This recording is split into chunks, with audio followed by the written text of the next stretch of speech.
Halo viewers, jumpa kembali dengan saya dan tentu saja masih di CND Channel. Mungkin viewers masih asing mendengarkan tanaman sirih bumi. Nah, tanaman ini sering dikira orang ini adalah hama sehingga seringkali dibuang karena mengganggu. Nah, ternyata tanaman ini memiliki khasiat yang sangat penting. Nah, seperti apa khasiatnya itu? Mari kita simak perbincangan saya bersama dengan seorang ahli pangan dan herbalis, Dr. Insinyur Raffi Paramawati, MSI.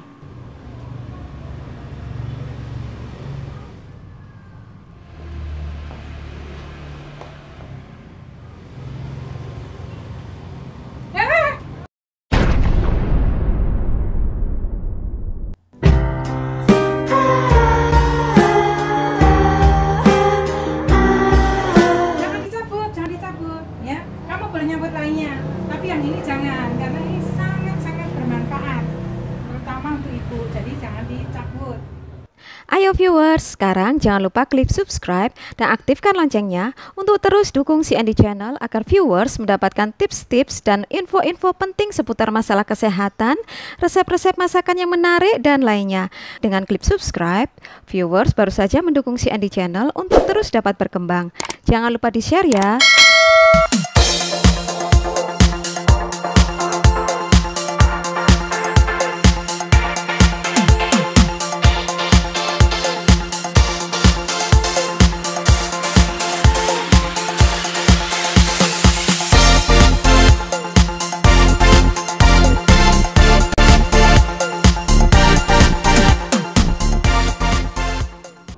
Saat ini saya bersama dengan seorang ahli pangan dan herbalis, Dr. Insinyur Raffi Paramawati, MSI. Selamat pagi Bu Raffi. Selamat pagi. Gimana kabarnya Bu? Baik, meskipun rada gerimis ini ya. Iya. Tapi ya tetap harus semangat terus. Saya ingin berbincang-bincang sebentar ya Bu ya. Oh, iya. Mengenai ini Bu, ada satu tanaman yang sepertinya masih asing ya bagi viewers dan dianggap tanaman liar karena dianggap seperti hama. Nah, tanaman sirih bumi. Nah, itu sebetulnya ini salah satu dari golongan tanaman sirih seperti yang kita kenal yang untuk membersihkan organ kewanitaan dan lain-lain itu Bu. Mohon dijelaskan. Iya. Oke, jadi namanya itu bisa macam-macam sirih bumi. Ada yang mengatakan suruh Cina, ada yang mengatakan suruh bumi. Itu memang termasuk di dalam golongan suruh-suruhan. Ya, jadi kalau familianya sama dengan sirih itu ya, yang kita kenal sirih merah maupun sirih yang umum itu sama familianya meskipun berbeda ya. Dan memang itu gulma sih sebetulnya, karena seperti tamu tak diundang gitu. Jadi ini ya contohnya nih saya nanam, ada Bu ya? Iya, ini jeruk dekopon gitu kan. Tapi karena tempatnya itu cukup besar, nah muncullah ini sirih bumi atau suruh bumi tadi. Ini nggak sengaja ditanam ya Bu ya? Enggak, dia susah kalau ditanam, malah biasanya kurus-kurus gitu kalau ditanam. Tapi kalau dibiarkan, terutama di musim hujan itu akan banyak. Kalau bukan musim hujan ya biasanya di selokan-selokan gitu muncul gitu. Nah, memang semua ibu-ibu itu benci sama tanaman ini, pasti dibuang. Dulu pasti saya buang ya. Tahu khasiatnya juga pasti saya buang, tapi sekarang dia malah menolong saya. Jadi ya sudah gitu ya. Jadi misalnya seperti ini, sebentar saya ambilkan ya. Ini saya nanam kucai ya. Saya nanam kucai banyak gitu karena saya suka kucai untuk menambah rasa. Ini juga sirih buminya muncul nih. Ini ya. Seperti ini. Yang nggak saya hilangkan gitu, biar saja. Nah, kucainya menjadi nggak besar-besar, hanya 3 batang aja, tapi ya nggak apa-apa. Karena suatu hari sirih buminya akan kita pakai. Ya, dipindahkan ya Bu ya, mungkin dipindahkan ke tempat lain supaya dia lebih banyak gitu ya Bu ya?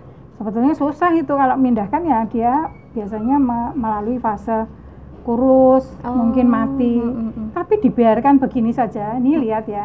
Ini sekaligus saya cerita budidayanya nih. Oh iya. Nah ini kan banyak sekali bijinya nih. Iya. Jadi dia ini bunga yang kemudian menjadi biji ini banyak sekali.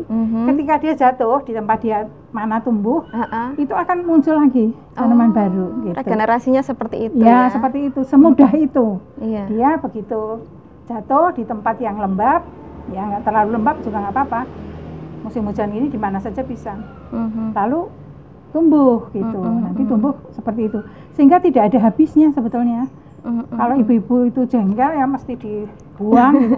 datang lagi karena ya ininya ini terbawa kemana-mana, tumbuh gitu ya. Mudah tumbuh ya Bu ya. Tapi beberapa orang yang sudah tahu khasiatnya mulai mencoba tanam, waduh kok kurus-kurus ya, nggak seperti yang liar gitu. Memang sulit. Jadi kadang-kadang seperti itu, kalau dia dibiarkan liar dia malah hidup subur. Tapi begitu dia ditanam dengan benar-benar malah tidak mau gitu.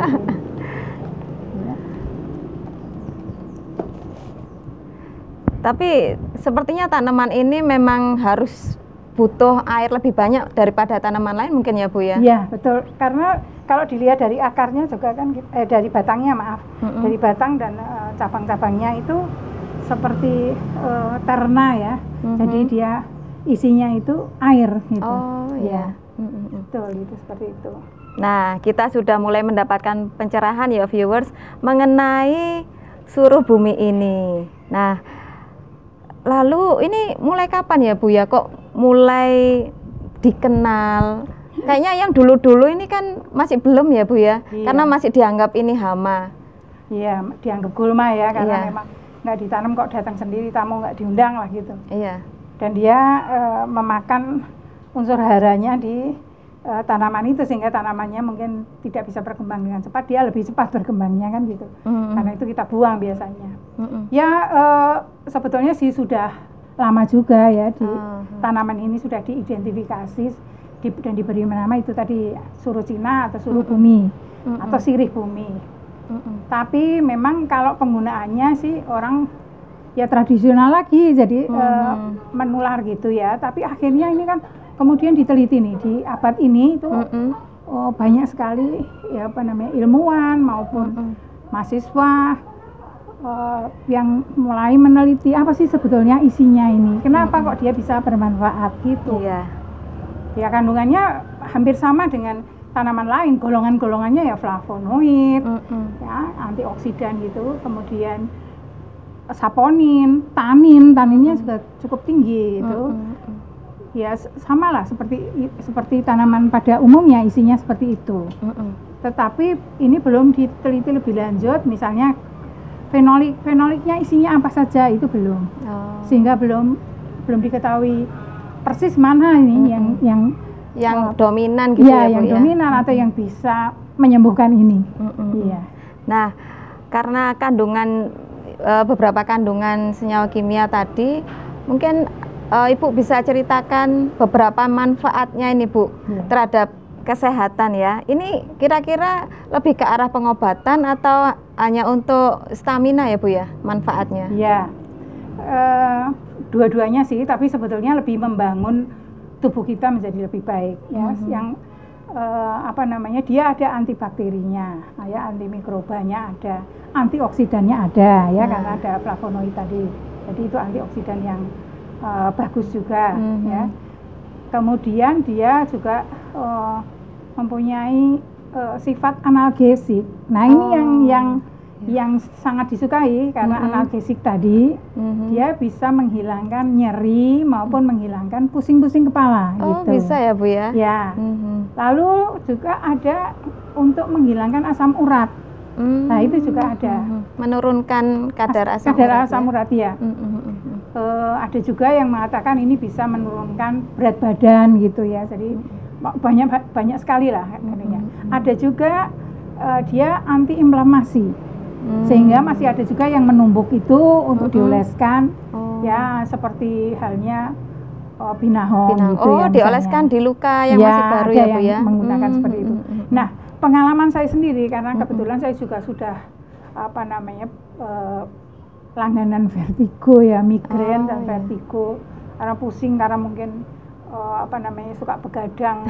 Kesibukan ya Bu ya. Iya, kurang tidur gitu ya, sehingga sering kali hampir sebulan sekali itu saya ke rumah sakit masuk UGD hanya karena tadi vertigo yang udah karuan itu, dan nggak pernah ketemu apa sih sakitnya sebetulnya gitu. Ya terakhir dibilang kalau kekurangan ion kalsium gitu ya. Nah waktu saya browsing apa sih sebetulnya yang bisa ngilangin pusing itu, saya menemukan ini penelitian mengenai sirih bumi ini.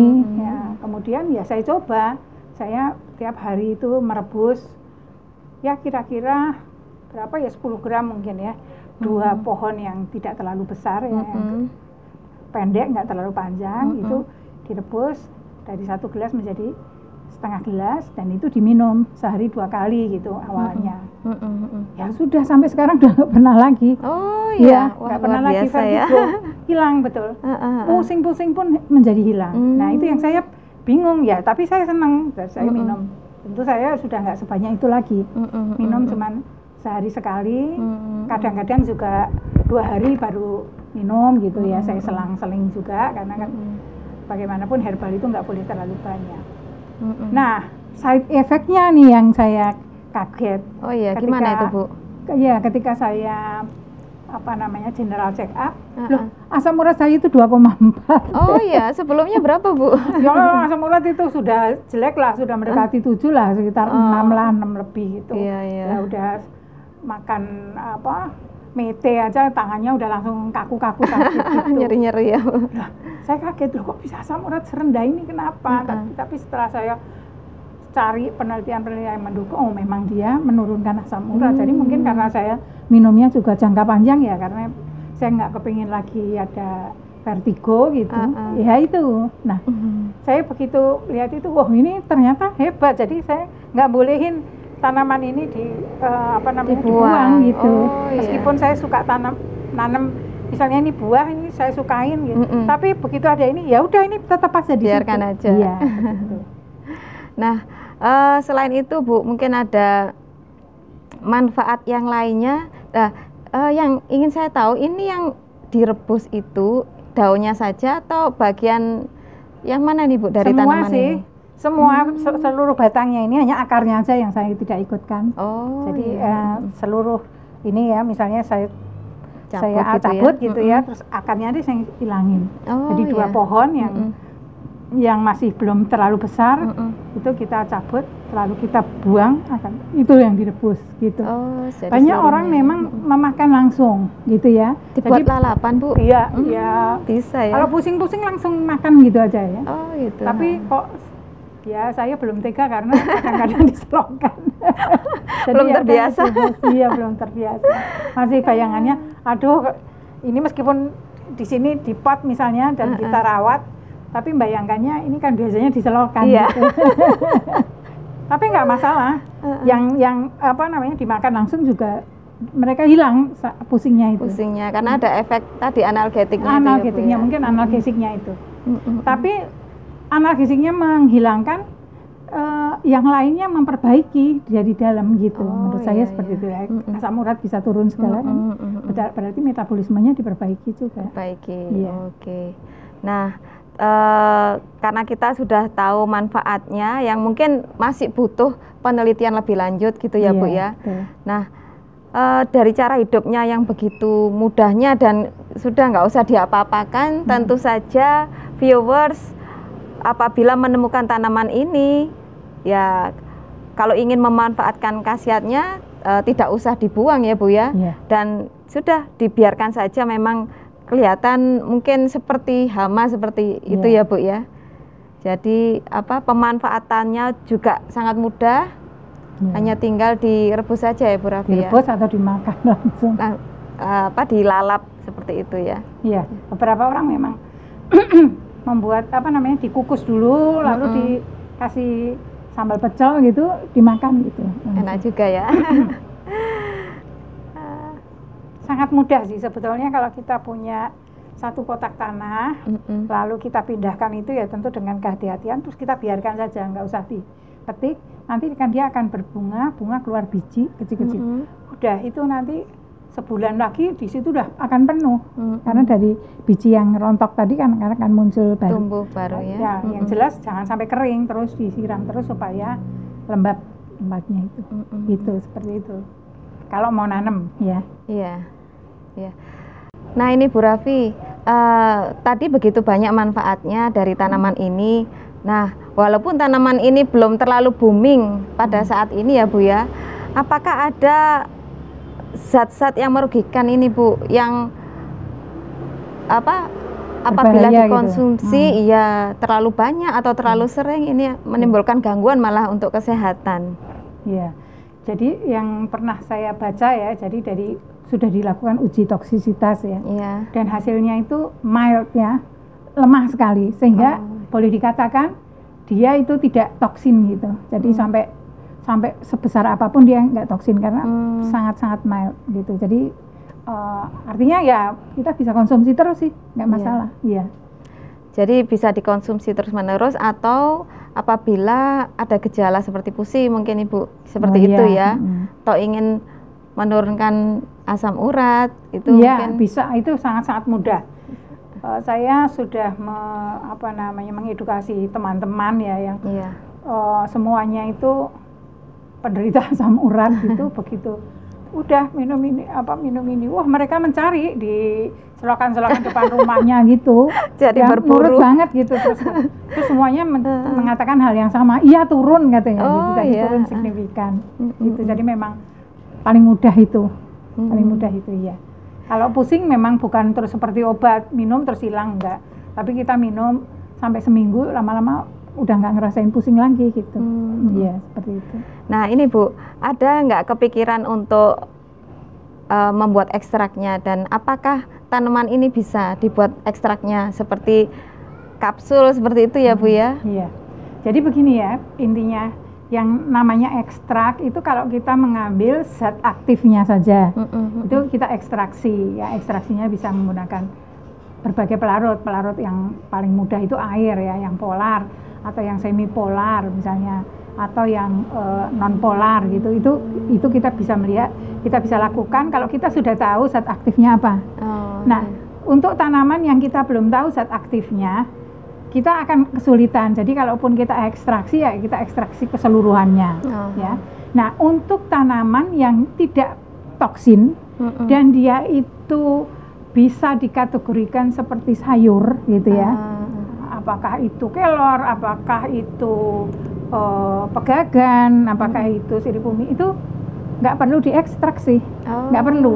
Jadi itu bisa dilakukan dengan sudah pengeringan kemudian ditepungkan saja. Jadi tepung tanaman itu sudah menjadi lebih konsentrasinya lebih tinggi kan, karena dia sudah hilang airnya gitu kan, fraksi airnya hilang, dia jadi kering gitu. Jadi seperti itu pengolahan yang mungkin bisa dilakukan. Kalau saya lihat memang di belanja online itu sudah mulai ada suruh bumi itu diperjualbelikan gitu. Dalam bentuk apa itu Bu? Kelihatannya masih dalam bentuk segar gini. Masih segar kemudian nggak tahu ya dibungkus dikirim gitu kan. Dia memang agak relatif tahan lama ya, nggak cepat busuk juga ya karena liar tadi ya. Jadi sampai 3 hari dia masih awet, segarnya sedikit layu barangkali gitu. Tapi nggak busuk gitu ya. Kalau mungkin sudah lebih dari seminggu baru busuk. Mungkin sampai 6 hari masih bagus ya, sehingga seperti itu ya. Jadi ternyata tanaman yang tadinya dikira hama atau gulma ternyata sangat bermanfaat. Nah Bu Raffi mungkin ada take home message bagi viewers untuk jangan menyanyiakan tanaman sirih bumi ini. Ya betul, ini untuk terutama ibu-ibu ya, ibu-ibu yang di rumah suka sekali menanam ya, entah menanam tanaman hias, entah menanam sayuran atau menanam buah-buahan atau apa yang di rumah punya taman gitu, atau di rumah punya sedikit tanaman. Itu kalau ketemu sirih bumi atau suruh bumi ini, jangan marah, jangan langsung dicabut, karena itu membantu kita sebetulnya. Ibu-ibu kan sering merasa pusing kepalanya ya, entah pusing karena tanggal tua, entah pusing karena apa gitu ya. Itu yang sering Bu, tanggal. Mungkin begadang sehingga paginya merasa pusing. Lah itu obatnya gitu.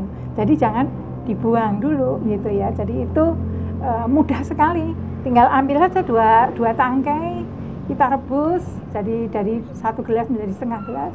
Jadi minum aja. Udahlah, percaya. Apalagi kalau ibu-ibu yang, aduh asam uratku tinggi, aku makan emping, udah langsung nggak bisa jalan misalnya. Wah ini obatnya gitu. Jadi mari kita hargai tanaman ini gitu ya. Kalaupun kita sehat-sehat saja, mungkin tetangga kita membutuhkan, kita bisa bagikan ini kepada tetangga karena ini bukan musuh lagi sekarang kan setelah kita tahu khasiatnya.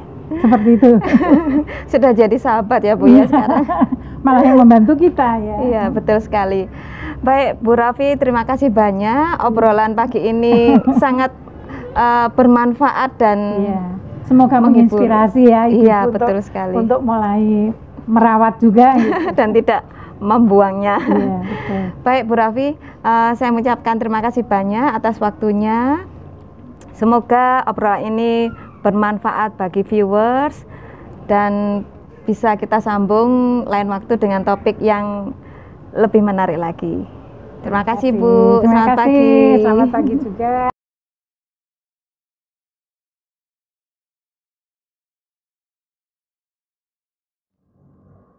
Nah itulah tadi perbincangan saya bersama Dr. Insinyur Rafi Paramawati MSI mengenai manfaat dari suruh bumi. Nah viewers, jangan sia-siakan tanaman yang ada di sekeliling kita dan yang tadinya kita kira hama atau gurma ternyata dapat membantu mengatasi gangguan kesehatan kita. Tetap sehat, tetap semangat. Sampai jumpa.